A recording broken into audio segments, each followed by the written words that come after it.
Good afternoon. I'm Kelly York. We're going to navigate through the 912 training for how to read art like a text, okay? So, you guys, we're going to start with the learning task. If you would, go ahead and grab your particular training manual. All right? What we're going to do is use the LEAP strategy, which we know LEAP is, L is for look, E, evaluate, A, analyze, P, produce, okay? All necessary pieces, especially once we get to the high school level. And we're actually trying to really graduate kids who can do this proficiently on their own, okay? And so this is just a process that we can actually use kindergarten through beyond 12th grade to actually help kids to chunk and chew, if you will, the text so that they can take small bites as the pieces get larger and, you know, their stomachs get larger and fuller. They can take larger bites to take them into just kind of chunking off larger pieces of text, but taking them in smaller doses because the text tends to get a little more difficult, right? As we're going deeper into all of the elements of our pieces of text. So I like to start with the end in mind, okay? And starting with the end in mind, on your task, on your manual, you actually have a learning task. If you look at step 2, you have a learning task. But also in your baskets, you have, in this particular case, 2 works of art, okay? They look very different. You should each have one of each, okay?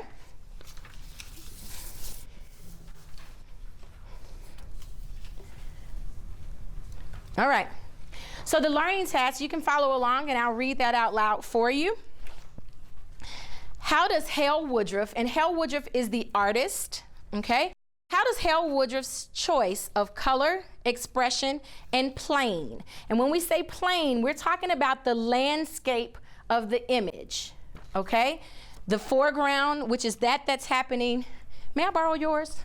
Okay. The foreground is that's happening here, the bottom. The middle is literally what's going across the middle, and the background is what's happening at the top, okay? So when you look at that learning task, we're gonna actually talk about how does Hale Woodruff's choice of color, expression, and plane coverage impact the tone and mood in the study for the results of good housing. Okay, look at your art. One of them is the study for the results of good housing, and also for the study of the results for poor housing, okay? After analyzing both paintings, you're going to write an essay in which you argue whether the artist's technique effectively set the tone and mood of the artwork. Be sure to use relevant and sufficient evidence from the artwork to support your claim.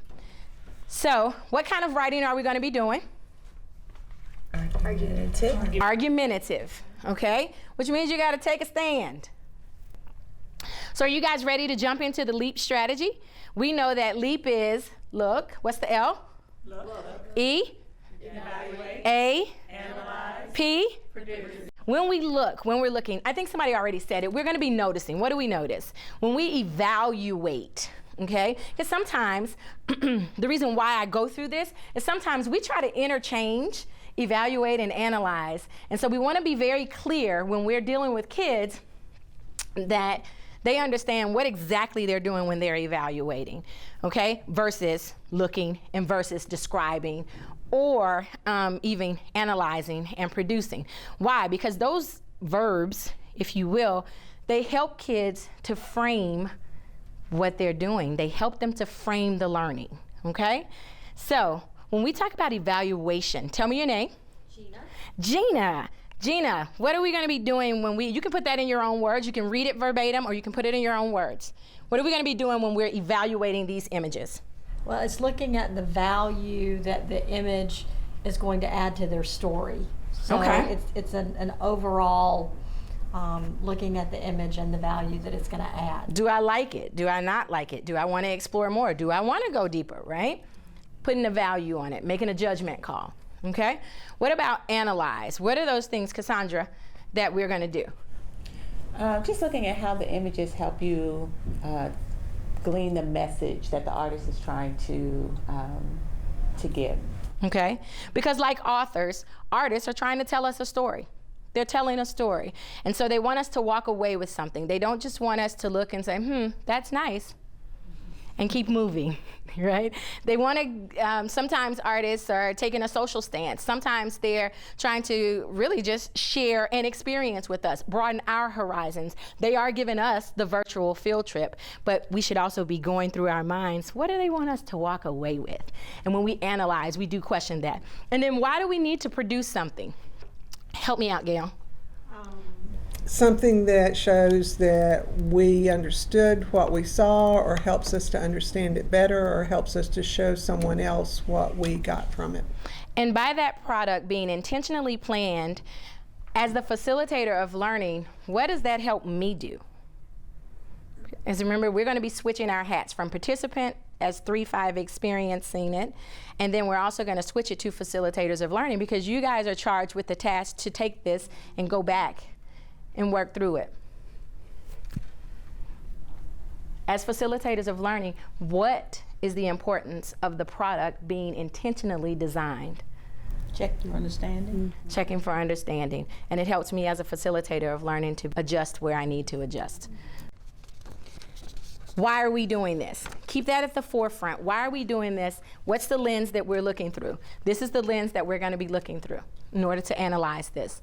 So for the first 30 seconds, I'd like for you to look quietly and closely. I want you to jot down words, phrases, and sentences to help describe what you see. But there's a second part in this look that I'd like for you to be doing simultaneously while you're jotting down, okay?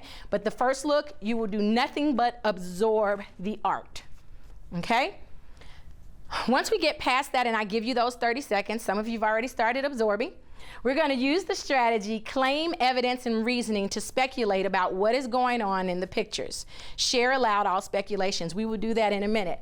These first 30 seconds, all pencils down, all pens down as well. I have literal children that I gave birth to, so they would tell me, but you said pencils, I have a pen, right? All right. 30 seconds, I want you to just absorb what's happening in that particular work of art, in those two pieces. Go.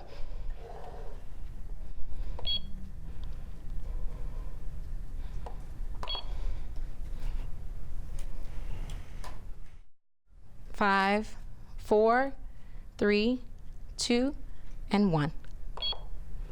Okay? Now what I'd like for you to do is, I'm going to give you a minute.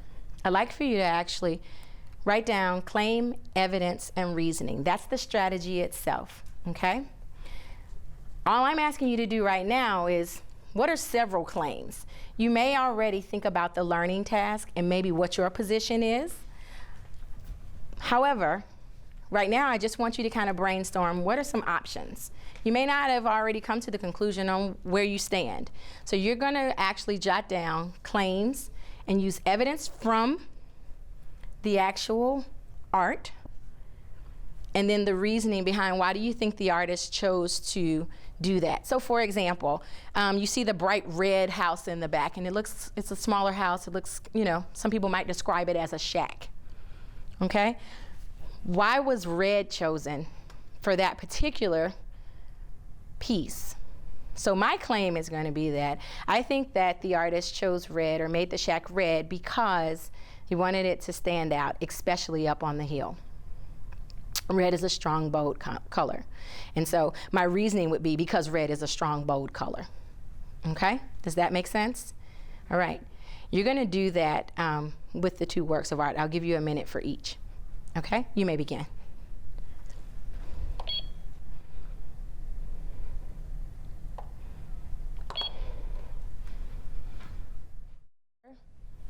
Three, 2, and 1.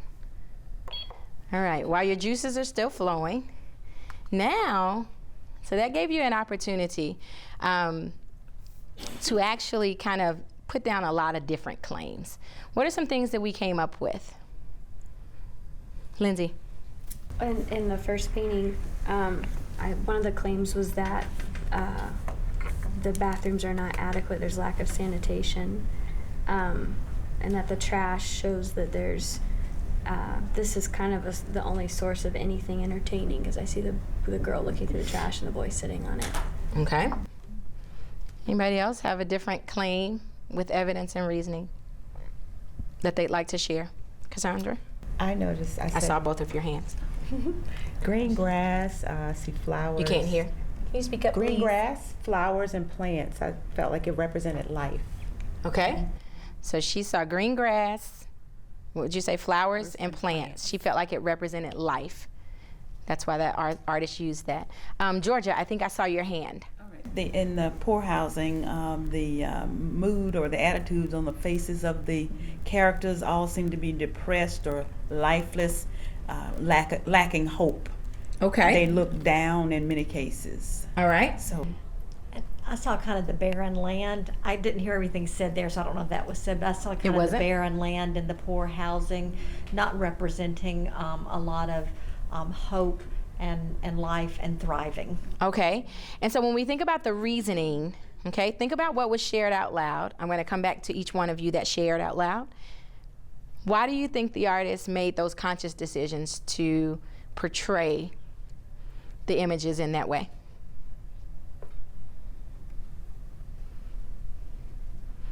I think I started with Lindsay. Okay. Well, I think, Use your especially outside voice. sorry, looking at both of them together, I see contrasting forms of entertainment. One is a slide, and the other is just trash, and there's a cat nearby. You know, just showing the difference in, you know, what would people do during their pastime, and the fact that it's, I didn't say this earlier, but the fact that there's dirt in one, and then there's someone growing plants for fun. You know, the dirt showing that's the only way of they can make money, whereas over here they can make money by going somewhere. He's holding a lunchbox, and the growing that's being done is for leisure. Okay. Think you shared next. Yes. Reasoning that you think the artist used those pieces in order to tell the story. I think he's really trying to contrast with the grass, the green grass and flowers in the good housing versus a very barren kind of space in the poor housing. Okay. So I think he did it intentionally to show contrast. Okay, with intention. All right, Georgia. the poor housing situations where the characters all appear to be somewhat lifeless and don't have a lot of hope. They're not looking up. There does not seem to be joy. Everything is negative associated with them, and it's the opposite in the result of good housing. Okay. All right. So we're saying comparison contrast here, right? All right. Now what I'd like for you to do is actually take a stand. All right. Look back at your learning task on that front page. I'm going to read it aloud again. The learning task is, how does Hale Woodruff's choice of color, expression, and plane, foreground, middle ground, and background coverage, impact the tone and mood in Study for the Results of Good Housing and Study for the Results of Poor Housing? After analyzing both paintings, write an essay in which you argue whether the artist's technique effectively set the tone and the mood of the artwork. Be sure to use relevant and sufficient evidence from the artwork to support your claim. Okay? So now you actually have to take a stand as we evaluate, because now you're going to make some judgments. Okay? You're going to talk about the value of it. So what do you think this work of art is about? What makes you say that? I want you to think about that question as you're actually taking a stand and stating your claim. What message do you think the artist is trying to convey? I want you to notice the similarities and the differences between the two paintings, which we've already had some opportunity to do. I want you to state your claim for the learning task. You are taking a stand. You are defending, did he do it effectively? Was it effective in order to set the tone and mood for the different paintings? And effective could be relevant, right? Was it status quo? Was it stereotypical? You want to think about all of those things that come into play as you make that argument. Use details from the paintings to support your claim, okay? So now I want you to think about your reasoning and give examples from the painting based on your stance. So you're stating your claim, and you have some space in order to write your claim here in the evaluate box. And then I want you to write your reasoning on one side of the T-chart and give an example from the actual image on the next side. In the essence of time, let's just do 2, okay? Give me 2 reasons after you state your claim and 2 examples.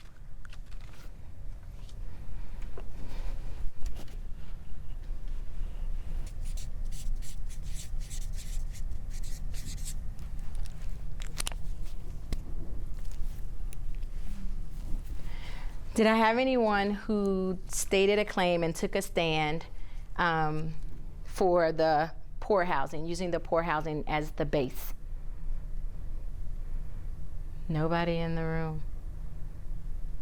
To take a stand using that particular one, coming from that angle to see if he effectively set the tone and mood for that particular one, or did you guys combine them? You combine them. Are you going to use them interchangeably? Okay. Well, then I tell you what. This row here, I'd like for you to state some reasons for how he effectively set the tone and mood for the poor housing. And the front row, I'd like for you to quickly do that with good housing. You can bring your papers with you. Physically get up. Come on. You guys have good housing. You guys have poor housing. Okay? Reasoning and examples. You don't have to be lengthy. You can shorthand it.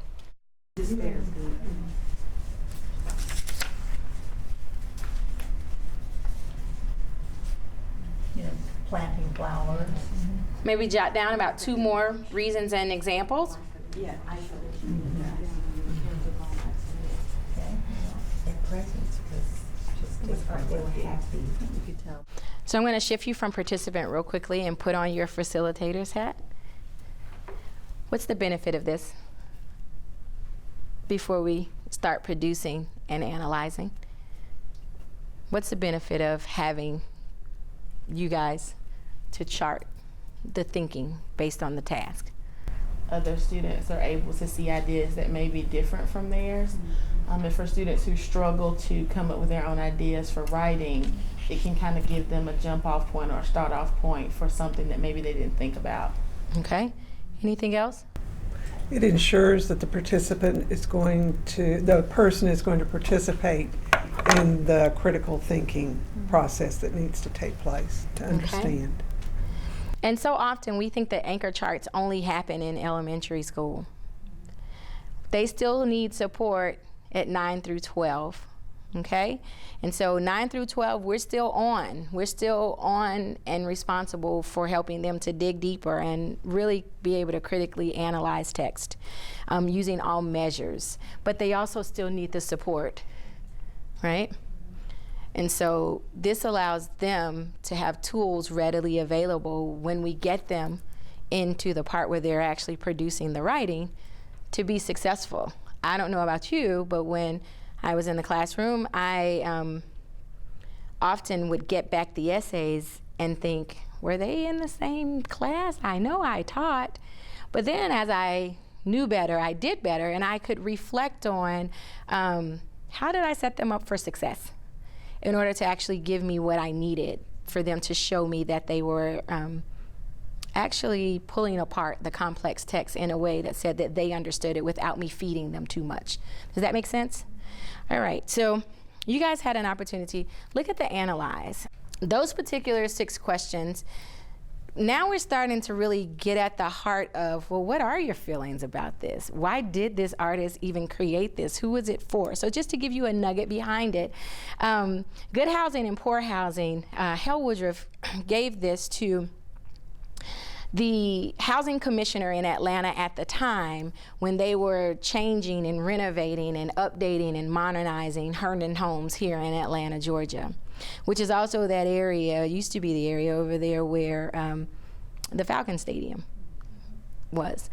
And so in trying to do that improvement, he wanted to show support for the housing commissioner to say, I really appreciate the progressiveness that you are instilling in this community, and thanks, right? And so that was the essence behind why this was created, but it's a lot broader than that, right? And so we could explore that in our writing. So let's look at those questions for analyzing as we pull back that last layer. How did the artist use the art to show the benefits of better housing? What details help the viewer get the gist of the artist's message? What might be happening beyond this? This tells one angle of the story. It gives the impression that potentially those people in the poor housing were unhappy. That may not be the case. And so we have to consider that when we think about going beyond the text. Is this taking place today or a long time ago? How do you know that? Okay. Our students might say, this is a long time ago, depending on their experiences. And some of them may say, no, this is my reality right now. So the answers there would be actually really interesting. How would you counter your claim? What makes you say that? And is this work of art important to history? Why or why not? Okay? We're not going to go through all 6, but what I would like for you to do is come to a consensus with your partner and just discuss one.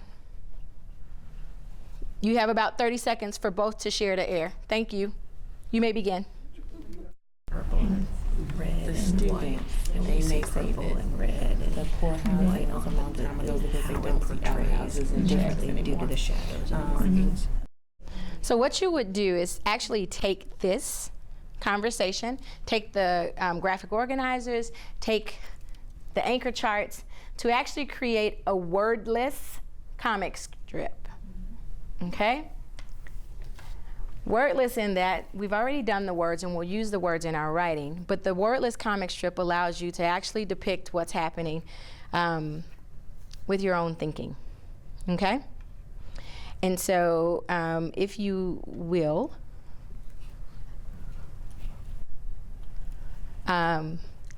maybe do the first frame. Do the first frame, meaning the first box. You have 5 strips.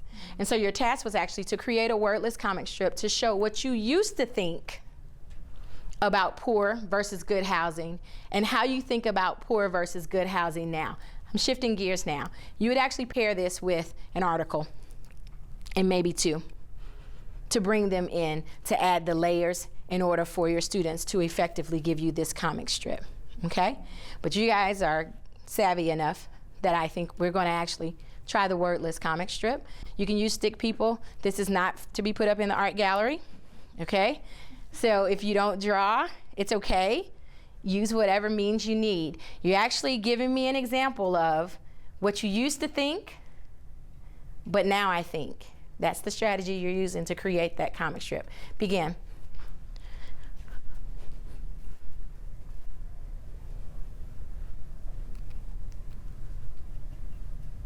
Now we're going to revisit our learning task. Cassandra, do me a favor and read that out loud, please. How does Hale Woodruff's choice of color, expression, and plane, foreground, middle ground, background coverage impact the tone and mood in Study for the Results of Good Housing and Study for the Results of Poor Housing?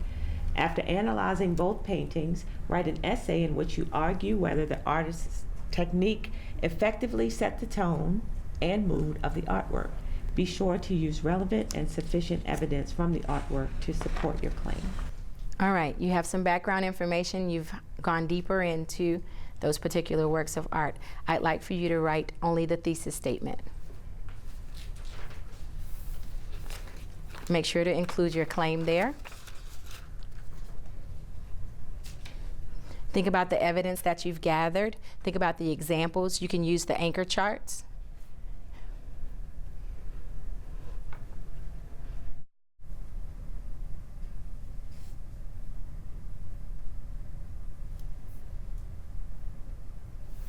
Once you've completed that, I'd like for you to stand. We're going to actually kind of form a circle real quickly. I'm starting with you, beautiful. Yes, Gina.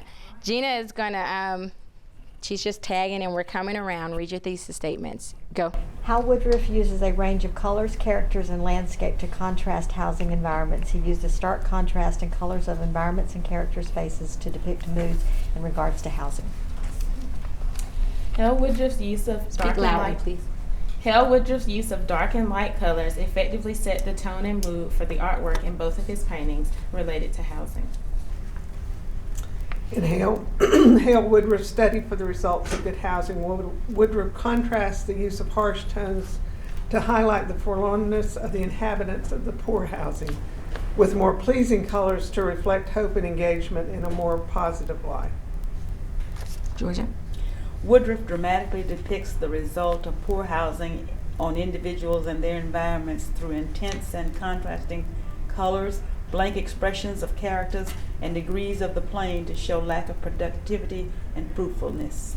Cassandra? Hale Woodruff's technique in the results of good housing and study for the results of poor housing effectively set the tone and mood of the artwork to contrast the life experiences of residents. Lindsay?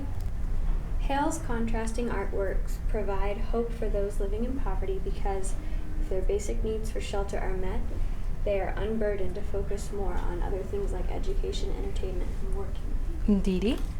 Hale Woodruff effectively showed how good housing can improve the lives of people through his use of color and shading, the posture and position of the people in the paintings, and the activities that they were engaged in. The use of color to express an idea of happy and sad are evident in these paintings by using deep oranges and browns as a negative, or sad, and bright yellows and greens as a positive or uplifting. Thank you all for taking a stand. Today couldn't have happened without you.